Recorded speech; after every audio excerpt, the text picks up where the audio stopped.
मुझे अपनी नीट की जर्नी से ये समझ आ गया था कि कहीं ना कहीं फिजिक्स तो नीट एस्पिरेंट के लिए हार्ड होता ही है, बट केमिस्ट्री कहीं ना कहीं उससे ज्यादा हार्ड है। क्योंकि मेरे स्कोर ना लास्ट में जाके फिजिक्स में तो काफी अच्छे इंप्रूव हो गए थे, क्योंकि मैंने इस पे काफी ज्यादा समय दिया था। एंड आई एम श्योर कि आप लोग में से काफी ज्यादा लोग अभी सबसे ज्यादा टाइम फिजिक्स पे ही दे रहे होंगे। तो मेरे फिजिक्स में तो काफी अच्छे स्कोर आने लगे थे लास्ट में, लेकिन केमिस्ट्री मेरा एकदम से खराब हो चुका था बहुत हद तक। एंड मेरे स्कोर ही नहीं आते थे केमिस्ट्री में। मॉक टेस्ट जब भी दिया करती थी तो बहुत ही ज्यादा डिमोटिवेशन, क्योंकि स्कोर लगभग 100, 120, 130 से भी नीचे रह जाते थे। एंड मुझे लगता है आप लोग में से काफी सारे लोग हैं जो मेरी इस बात से अग्री करते होंगे कि फिजिक्स तो हमारा बहुत ही अच्छा हो गया है, बट अभी केमिस्ट्री में हमारा उतने अच्छे मार्क्स नहीं आ रहे हैं।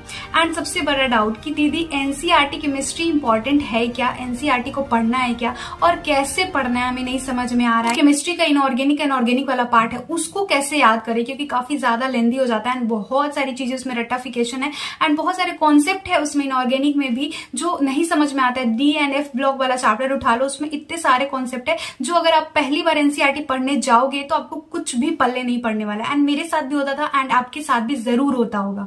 लेकिन मैं आपको बता दूं एनसीईआरटी पढ़ना बहुत ही ज्यादा इंपॉर्टेंट है। ये मैंने अपने ड्रॉप ईयर से समझ लिया था जब मेरे मार्क्स कम आ रहे थे। एंड मैं देख रही थी कि मेरे मॉक टेस्ट में जो भी क्वेश्चंस आ रहे हैं वो सारे एनसीईआरटी बेस्ड ही आ रहे हैं, एनसीईआरटी के लाइन से ही आ रहे हैं। एंड जब मैंने पिछले ईयर्स के क्वेश्चंस देखे previous year, then I realise कि एनसीईआरटी लाइन टू लाइन पूछा जा रहा है केमिस्ट्री में एंड बहुत ही ज्यादा इंपॉर्टेंट है केमिस्ट्री में एनसीईआरटी को पढ़ना। देन मैंने केमिस्ट्री की एनसीईआरटी पढ़ना स्टार्ट किया, बट दिक्कत क्या आ रही थी, मैं केमिस्ट्री पढ़ तो ले रही थी बट कुछ समझ नहीं आता था। एट द एंड मुझे लगता था कि पूरा चैप्टर पढ़ने के बाद कि कुछ ज्यादा दिमाग में घुसा नहीं एंड बहुत सारी कॉन्सेप्ट, बहुत सारी चीजें हैं जो इसी तरीके से मैंने बस ऐसे रीडिंग के लिए पढ़ लिया, लेकिन उसका कुछ मीनिंग समझ में नहीं आया। मैंने यूट्यूब और गूगल पे ऐसे सर्च किया कि लाइक मेरे को कोई ऐसे मिल जाए जो मुझे पढ़ा दे लाइन बाय लाइन एनसीईआरटी, तो मेरे लिए काफी ज्यादा आसान हो जाएगा। मैं पूरी एनसीईआरटी को अच्छे से लाइन टू लाइन पढ़ के समझ पाऊंगी एंड जो क्वेश्चंस आएंगे नीट में उनको भी सही कर पाऊंगी। देन मुझे पता लगा कृष्णा बैच के बारे में, जहां पे पूरी केमिस्ट्री की एनसीईआरटी को सुनील सर पढ़ा रहे थे एंड उन्होंने पूरी लाइन पढ़ाई है एनसीईआरटी की, हर एक लाइन को उन्होंने पढ़ाया है एंड हर एक चैप्टर को पढ़ाया है। एंड पूरी की पूरी जो केमिस्ट्री की एनसीईआरटी है उन्होंने 73 आवर्स में कंप्लीट कर दिया है। समझ लो कि 2.5 आवर्स लग रहा है एक चैप्टर को कंप्लीट करने में। मतलब आगे आने वाले 2 महीने में अगर आप कृष्णा बैच को ले लेते हो एंड इससे अपनी केमिस्ट्री की एनसीईआरटी को पढ़ना स्टार्ट करते हो तो आप इजीली पूरे चैप्टर को कंप्लीट कर पाओगे। तो यही चीज मैंने किया था अपनी नीट के प्रिपरेशन के टाइम पे एंड मैंने पूरे 2 महीने में कृष्णा बैच से पढ़ के पूरी एनसीईआरटी को पढ़ लिया था एंड पूरी एनसीईआरटी बहुत ही अच्छे से समझ में आ गई थी, क्योंकि जो लाइन नहीं समझ में आता था ना उसको सुनील सर बहुत ही अच्छे से एक्सप्लेन कर देते थे एंड सारे कॉन्सेप्ट भी क्लियर हो जाते थे। तो कुछ भी ऐसा डाउट नहीं रहता था एनसीईआरटी के लाइंस को लेके, काफी ज्यादा आसान होते गया एंड मैंने आगे आने वाले 2 महीनों में पूरी की पूरी एनसीईआरटी कंप्लीट कर। सर ने ना एनसीईआरटी केमिस्ट्री को पढ़ाने के टाइम पे ही उन सारे पॉइंट्स को वो एनसीईआरटी में हाईलाइट कर देते थे जो भी क्वेश्चंस के फॉर्म में एग्जाम में आ सकते हैं, सो दैट कि हम समझ पाए कि एनसीईआरटी का कौन सा लाइन है जो बहुत ज्यादा इंपॉर्टेंट है, जिस पर हमें ज्यादा ध्यान देनी है।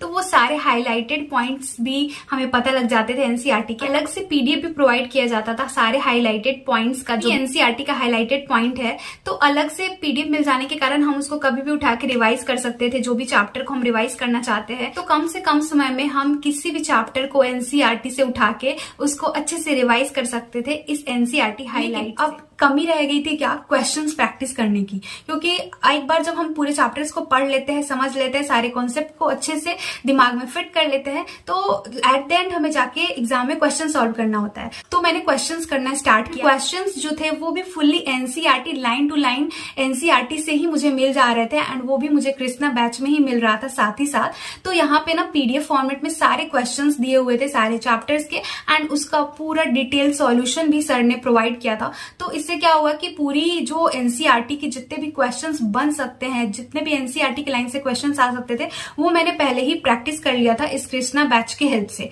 और अभी ना बहुत ही ज्यादा बेहतर हो चुका है। अभी तो आपके लिए ये सारे जो क्वेश्चंस है वो अभी बुकलेट के फॉर्म में आपको मिल जाएगा, इवन अमेजॉन और फ्लिपकार्ट पे भी। तो आप इजिली ऑर्डर कर पाओगे एंड बहुत ही रिजनेबल प्राइस में आपको सारी चीजें मिल जाएंगी। लेकिन उस टाइम पे मेरे को पीडीएफ फॉर्मेट में ही मिलता था कृष्णा बैच में, तो मैं वहां से ही कंप्लीट कर लिया करती थी। तो ये जो पूरा पैकेज था कृष्णा बैच से, इससे मेरा पूरा जो केमिस्ट्री के लिए जो मेरा अप्रोच था ना, वो पूरा 360 डिग्री टर्न किया। क्योंकि पहले ना मैं एनसीईआरटी को बहुत ही इग्नोर करती थी, मैं पढ़ना भी चाहती थी तो पढ़ के समझ में नहीं आता था कुछ भी, एंड जब हमें कुछ समझ नहीं आता है ना तो हम धीरे धीरे उसको इग्नोर करने लग जाते हैं। तो मैंने इग्नोर करना स्टार्ट कर दिया था। फिर मेरे एक दोस्त ने बोला कि नहीं, केमिस्ट्री तो तुमको करना ही पड़ेगा, और वो भी एनसीईआरटी तो बिल्कुल मस्ट है। तब जाके मैंने इस कृष्णा बैच के बारे में पता लगाया था। यूट्यूब पे आपको हर एक चीज का सॉल्यूशन है, एंड अब जो नीट का जो कंपटीशन है इससे भी आसान हो गया, एंड इससे ज्यादा और कंपटीशन बढ़ गया है। क्योंकि हर एक चीज का जो भी आपके पास प्रॉब्लम है ना, सारे प्रॉब्लम्स का सॉल्यूशन आपके सामने ही है। बस आपको एक सर्च करना है, एंड आपको हर चीज मिल जाएगा। तो इससे मुझे इतनी ज्यादा हेल्प मिली। थैंक गॉड मैंने लास्ट में जाके इसके बारे में पता लगाया, एंड मुझे थैंकफुली इस बैच के बारे में पता लगा, एंड जहां से मैंने पूरी कंप्लीट अपनी एनसीईआरटी अच्छे से पढ़ के साथ ही साथ उसके क्वेश्चंस भी प्रैक्टिस करके अपनी एनसीईआरटी पे बहुत ही अच्छा कमांड बना लिया था। इससे मुझे काफी ज्यादा हेल्प मिला नीट एग्जाम में, एंड फाइनली मैं ड्रॉपर से एक डॉक्टर बन पाई। तो thank you so much Sunil sir, जिन्होंने ये बैच बनाया है एंड इस तरीके से डिजाइन किया है हम जैसे नीट एस्पिरेंट्स के लिए, ताकि केमिस्ट्री हमारे लिए काफी ज्यादा आसान हो जाए एंड हम उसमें एक अच्छा मार्क्स, एक बेहतर मार्क्स स्कोर करके अपना डॉक्टर बनने का ड्रीम पूरा कर पाए। तो आपके लिए भी बहुत ज्यादा आसान है। अगर आप लोग कहीं भी फंस रहे हो, कहीं भी आपको नहीं समझ में आ रहा है कि किस तरीके से केमिस्ट्री को कंप्लीट करना है, तो जाओ आप लोग कृष्णा बैच को देखो एंड वहां से लग जाओ अपनी नीट केमिस्ट्री को कंप्लीट करने के लिए, एंड आप पूरी की पूरी एनसीईआरटी को पढ़ के समझ सकते हो। एंड बहुत सारे एनसीईआरटी के चैप्टर तो डिलीट भी हो चुके हैं, तो आपके लिए चैप्टर्स भी कम हो चुके हैं, तो आप और जल्दी कंप्लीट कर पाओगे। एंड आने वाले 2 मंथ में आप पूरी की पूरी एनसीईआरटी को पढ़ के उससे क्वेश्चन प्रैक्टिस करके खूब सारा मॉक टेस्ट लगा के केमिस्ट्री को इतना मजबूत कर लिए रहोगे कि आप इजिली 160 प्लस 170 प्लस स्कोर कर पाओगे।